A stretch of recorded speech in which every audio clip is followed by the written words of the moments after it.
Coucou, c'est nous. Recevez les salutations de la direction du centre de mission en Polynésie. Membres et amis de la communauté du Christ, vous qui êtes devant vos écrans, merci pour votre présence. On espère que vous avez passé un excellent réveillon de Noël et que tout s'est passé comme il faut. Aujourd'hui, nous nous préparons aux festivités de la fin d'année. C'est pourquoi nous vous invitons à créer un espace sacré dans lequel nous vous invitons à placer tous vos vœux et vos prières. ainsi que notre amour pour notre prochain. Sans plus attendre, nous allons en direction de la Nouvelle-Calédonie pour rejoindre notre sœur Annette Blanc qui nous offrira notre appel à l'adoration.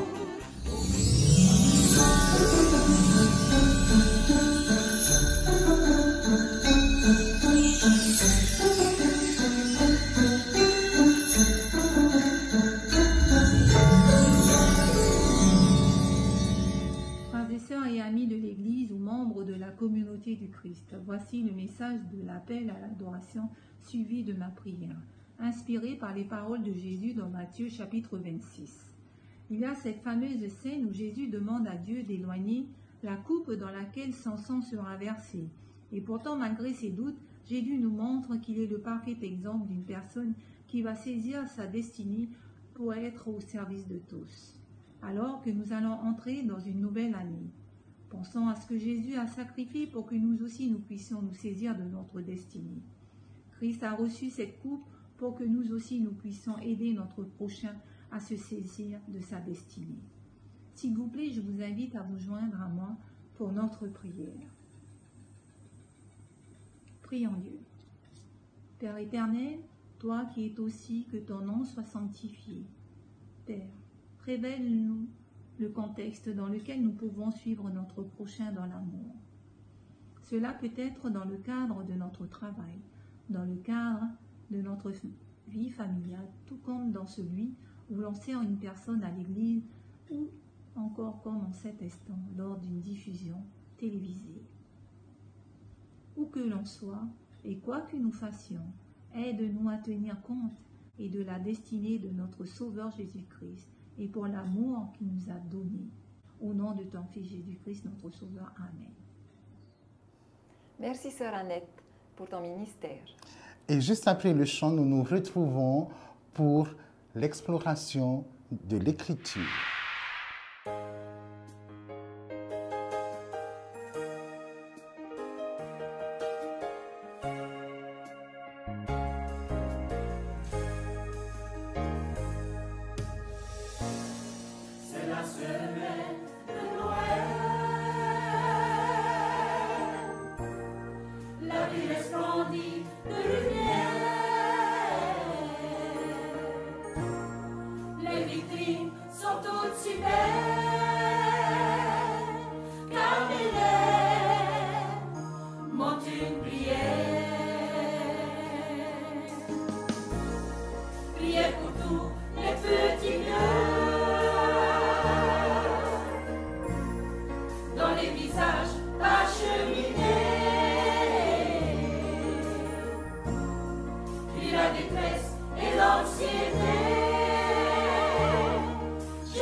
À ce petit enfant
Connaître le Messie est la thématique retenue pour clore cette année 2023.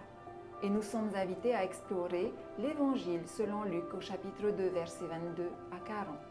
« En paix selon ta grâce » est une phrase consignée dans cet extrait. Et je la trouve pleine de sens pour ouvrir une nouvelle année.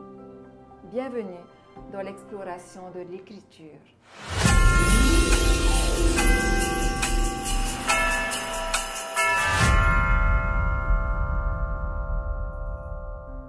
Benoît, l'auteur de notre texte est Luc.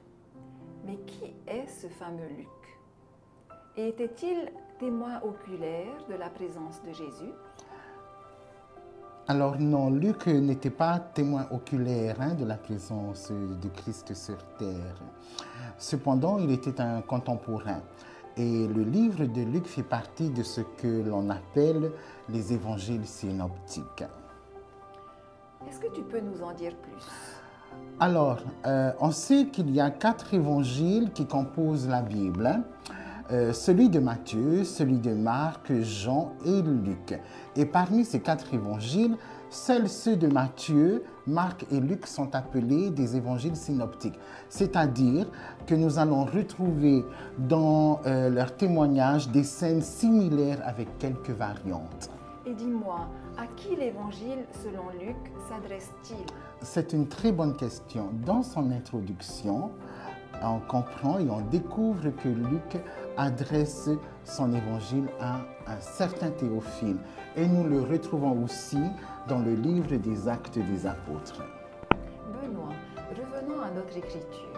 Dans la foule anonyme du temple, Luc nous invite à rejoindre un petit groupe qui passe inaperçu, un vieillard et un tout jeune foyer.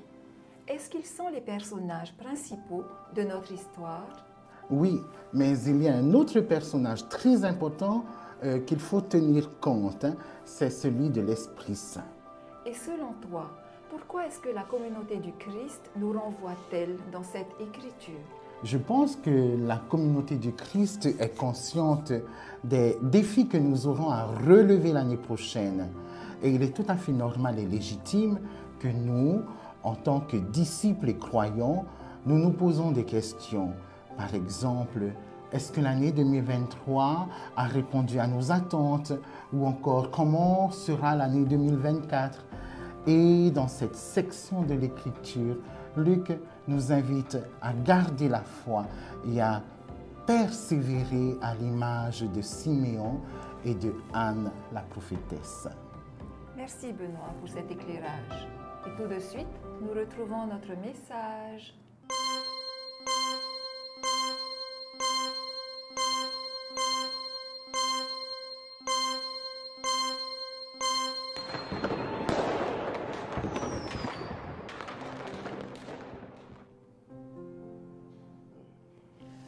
Comme chaque année, l'occasion est donnée à chacune de nos familles de se retrouver pour célébrer les joies des festivités de fin d'année.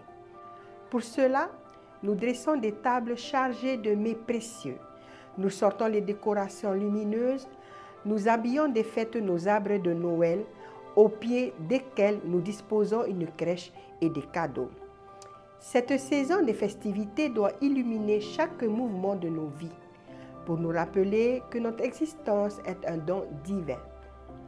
En effet, dans notre texte de référence, l'expérience de Simeon nous rappelle que Dieu est en marche et que la manifestation de son amour peut apparaître à tout moment dans notre vie. Reconnaître notre Dieu n'est pas chose aisée, mais notre ami Simeon, au crépuscule de sa vie, l'a reconnu, l'a observé et l'a entendu. Luc chapitre 2, versets 22 à 40, nous raconte cette rencontre entre ce vieillard et ce nouveau-né dans le sanctuaire du temple.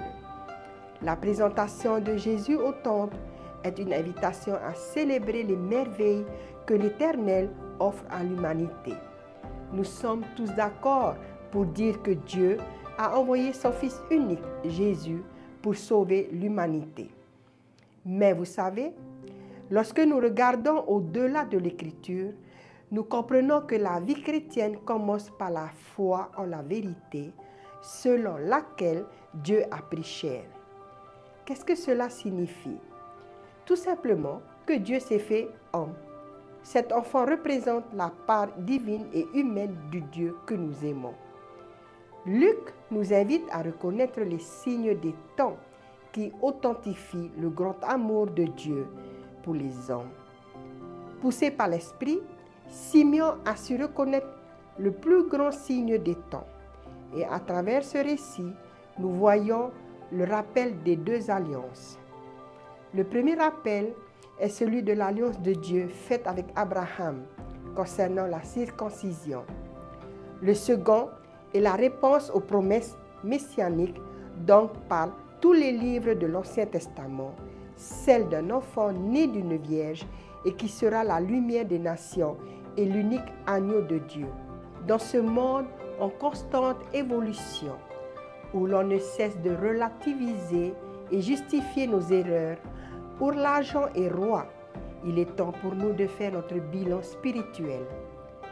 Devons-nous raviver notre foi en la présence de Dieu? Sommes-nous capables de reconnaître les signes de son amour? Tout comme je le disais plus tôt, il n'est pas aisé de reconnaître la présence de Dieu dans notre vie. Il n'est pas évident de témoigner et de voir la grâce d'un enfant, d'un Messie qu'on ne voit pas. Il est difficile de faire voir les signes de l'amour de Dieu dans un monde meurtri. Croire en l'amour de Dieu en toutes choses est souvent considéré comme de la naïveté. Et pourtant, vous comme moi, nous savons que la foi chrétienne est l'essence même de l'espoir, un espoir qui tend vers un monde meilleur. C'est ce que Simeon a exprimé. Notez que notre ami Simeon n'a pas d'autre sujet de joie et d'espérance que c'est sans doute que Dieu a préparé devant tous les peuples. Voilà pourquoi il s'écrie: « Maintenant Seigneur, tu laisses ton serviteur s'en aller en paix selon ta parole. » Simeon peut désormais laisser le crépuscule de sa vie s'accomplir avec sérénité. Oui, le Seigneur est là. Le salut de Dieu triomphera sur tout le reste. Ce qui est extraordinaire dans ce récit, c'est que Simeon a la certitude absolue que cet enfant est la réponse de Dieu à tous les maux de l'humanité. Posons-nous la question: pourquoi la communauté du Christ nous demande de revenir sur cet extrait, sur cette expérience? Je pense, et avec humilité, que ce texte est parfait pour clore cette année. En effet, quels que soient les levées du soleil et les tempêtes qui ont parsemé notre vie, nous devons persévérer et continuer à chercher la présence de Dieu. Tout comme ces rois mages qui ont vu et reconnu dans cette étoile le signe de la naissance d'un grand roi, nous aussi, nous sommes amenés à suivre une étoile représentative de la lumière et de l'amour de Dieu. Car vous savez quoi? Noël, l'esprit de Noël ne se limite pas à un arbre, des boules et des guirlandes. L'esprit de Noël nous rappelle et nous invite à être cette étoile, cette lumière, pas pour un jour, ni une semaine ou une saison, mais toute notre vie. Cet enfant a représenté l'espoir et nous montre qu'aucune situation n'est vraiment désespérée, que la lumière finit toujours par l'emporter sur les ténèbres, que la vie triomphe parce que Dieu est amour, Dieu est en marche. Chers frères et sœurs et amis de la communauté du Christ, recevez au nom de la direction du centre de mission en Polynésie nos meilleurs vœux pour l'année 2024. Que l'esprit et l'amour de l'Éternel vous accompagnent. Amen.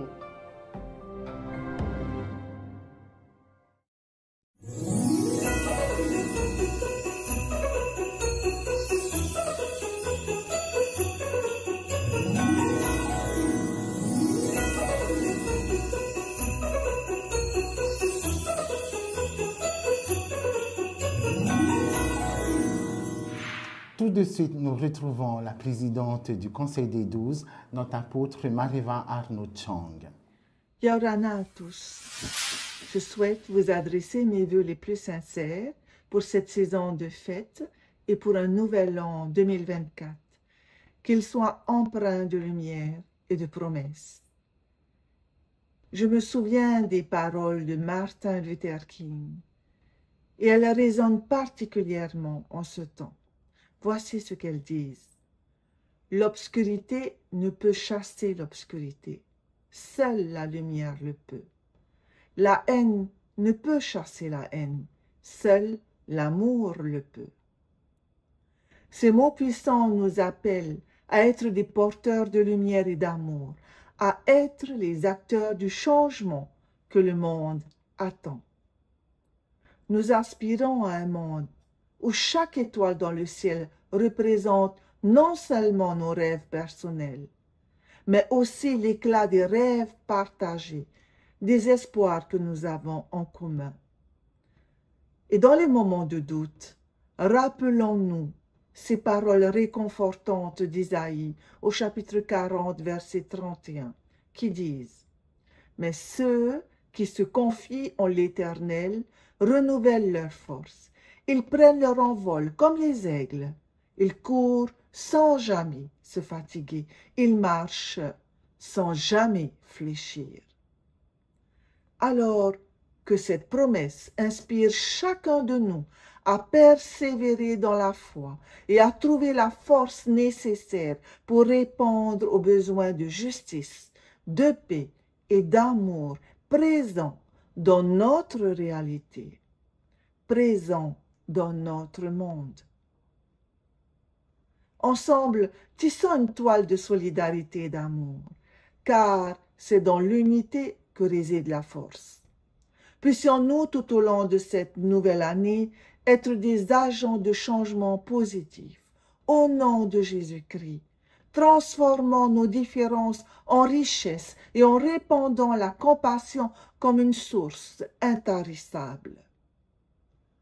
Que nos lumières réunies puissent éclairer encore plus fort le chemin de chacun, des familles, des groupes, et toucher même les dirigeants des nations pour que la paix trouve sa vraie place dans notre monde.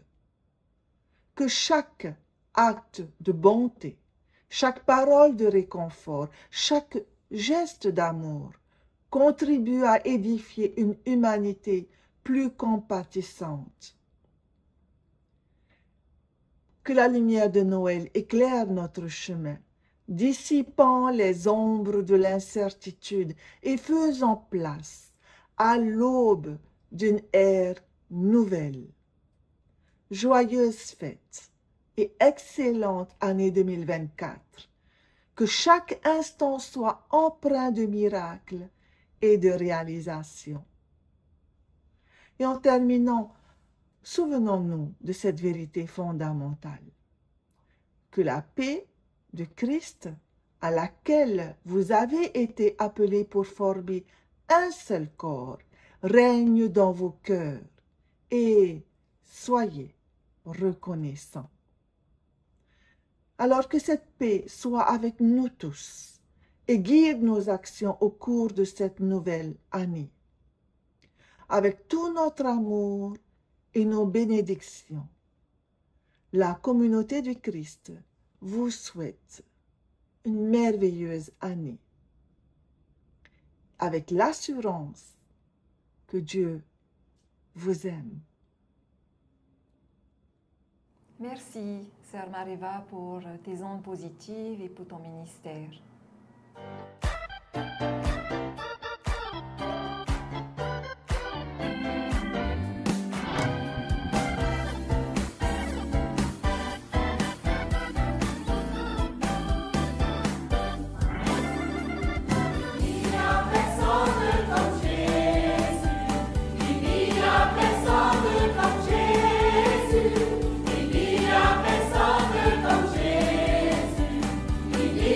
Personne comme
Et voilà les amis, nous sommes arrivés au terme de notre émission et dans quelques minutes, nous allons refermer l'espace sacré que nous avons ouvert au début de cette émission. Et nous tenons à remercier toutes les personnes qui ont contribué à la bonne réalisation de notre émission.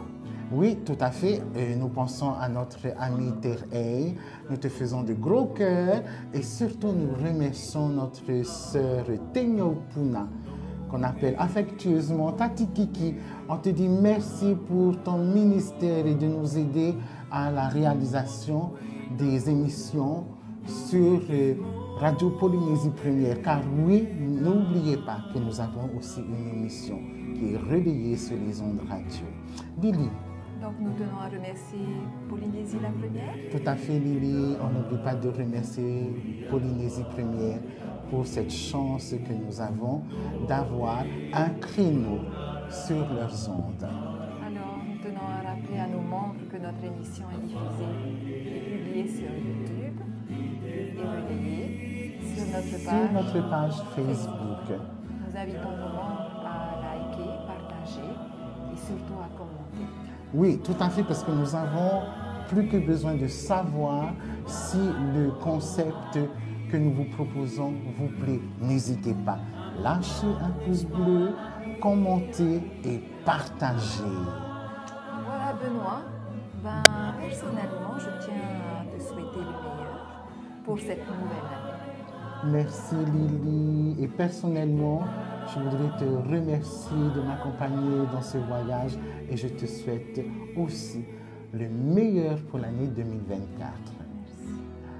Au nom de la direction du centre de mission, recevez les meilleurs vœux de la communauté du Christ pour cette année 2024. De notre famille à la vôtre, nous vous souhaitons de passer une très belle année 2024. Pour votre prochain, n'oubliez pas, soyez une bénédiction attendue de Dieu. On se retrouve dimanche prochain. À dimanche prochain. Bonne année et surtout, soyez sages, mais pas trop.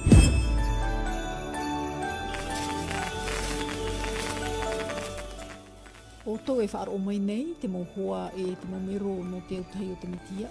Nā rato atu i te poro i, a whaari i mai to mātou mana o te i te a au mihara, whaauruhia mā te horo a tai e no te mitia. Te hin arme mātou i ariro te i teime no otou, no te whaatupur ai te ho e area tia i turu, te oa te hau, e te here, i te oa o te mana hope. Amen.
Hare